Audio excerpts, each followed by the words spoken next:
So in looking at that, we can learn some things about the doctrine of Balaam. First of all, let's notice Balaam's compromise. As we look at some of the parallel references to Balaam, it says in 2 Peter chapter 2, beginning in verse 15, they have forsaken the right way, talking about the naysayers, talking about the ones who were saying that Christ wasn't coming, and they were teaching false doctrine. They were turning the people of God to false doctrine. It says, they have forsaken the right way and gone astray, following the way of Balaam, the son of Beor. Now notice it. Who loved the wages of unrighteousness, but he was rebuked for his iniquity. A dumb donkey speaking with a man's voice restrained the madness of the prophet. And that takes us back a little further in Balaam's story, back to chapter 22, when Balak sends to him. And he sends to Balaam a prophet to come and curse the children of Israel. And if you notice in Numbers chapter 22 and verse 7, it says, so the elders of Moab and the elders of Midian departed with the diviner's fee in their hand. That is, they were taking money to pay Balaam to come and curse Israel. And they came to Balaam and spoke to him the words of Balak. When they asked Balaam to come, Balaam said, well, I can't do anything unless God tells me I can do that. And so he goes and he asks God, and God tells Balaam, don't go with them. And so they go back to Balak, and they tell Balak that Balaam wouldn't come. And Balak sends them back again. Notice what it says in verse 15. Then Balak again sent princes more numerous and more honorable than they. So he sent more delegates with more gifts to Balaam to try to persuade him to come. And going on in verse 16 of Numbers chapter 22, it says, and they came to Balaam and said to him, thus says Balak, the son of Zippor, please let nothing hinder you from coming to me, for I will certainly honor you greatly, and I will do whatever you say to me. It kind of reminds you of what Herod told Herodias' daughter, doesn't it? When she danced for him and pleased him, and he says, I'll give you up to half my kingdom. And she went and asked for the head of John the Baptist on a platter. And Balak's kind of telling the same thing to Balaam here. You come and curse the children of Israel for me, and I'll give you whatever you want. And I will do whatever you say to me. Therefore, please come, curse this people for me. Then Balaam answered and said to the servants of Balak, though Balak were to give me his house full of silver and gold, I could not go beyond the word of the Lord my God to do less or more. So it looks like, Balaam's okay there, saying, it doesn't matter how much gold or silver he gives me, I can only do what God tells me. But then you see Balaam compromising in the next verse. It says, now therefore, please you also stay here tonight, that I may know what more the Lord will say to me. Well, the Lord had already told him, don't go.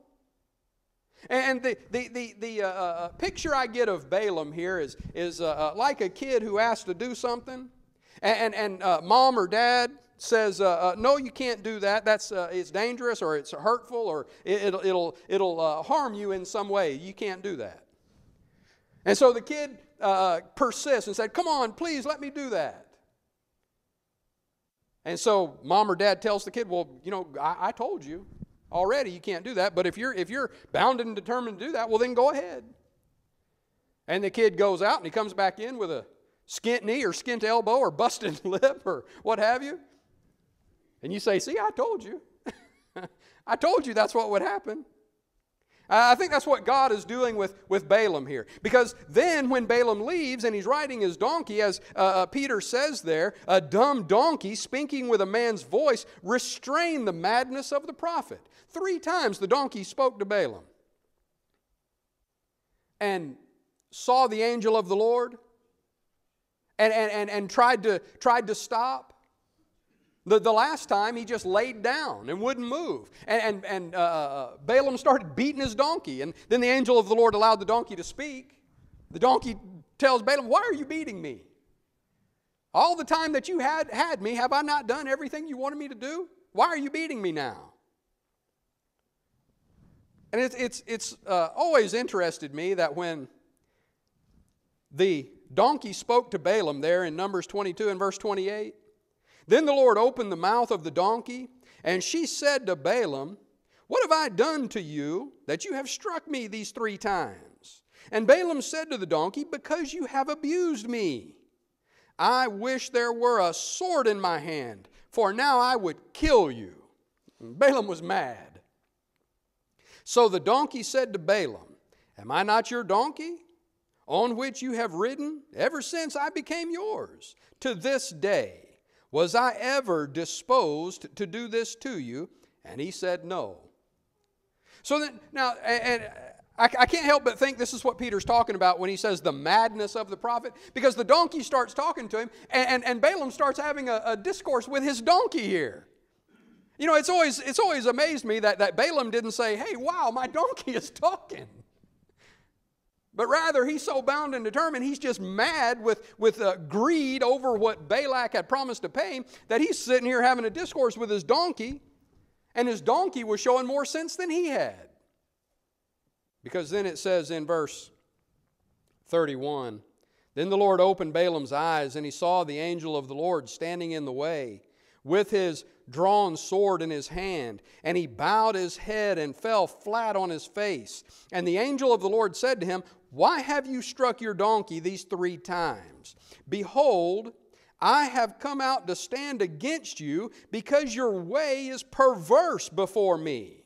The donkey saw me and turned aside from me these 3 times. If she had not turned aside from me, surely I would also have killed you by now and let her live. And Balaam said to the angel of the Lord, now notice what he says, I have sinned, for I did not know. You stood in the way against me.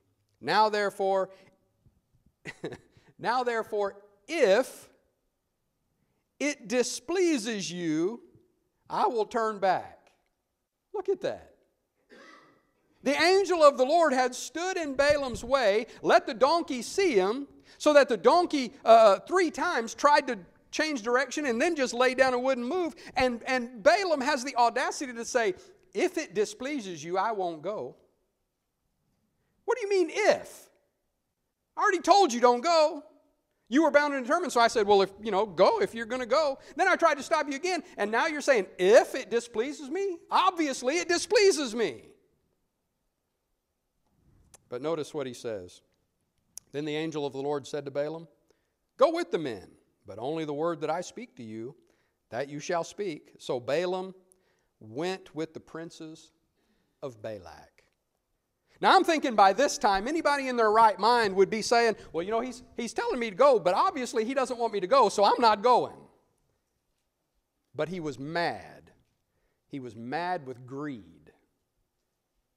And he was willing to teach false doctrine. He was willing to go and pronounce a curse on God's blessed people. And you see in those 4 times he tries to curse them, he calls them blessed every time. And he's ready to pronounce a curse on God's blessed people for what? For money.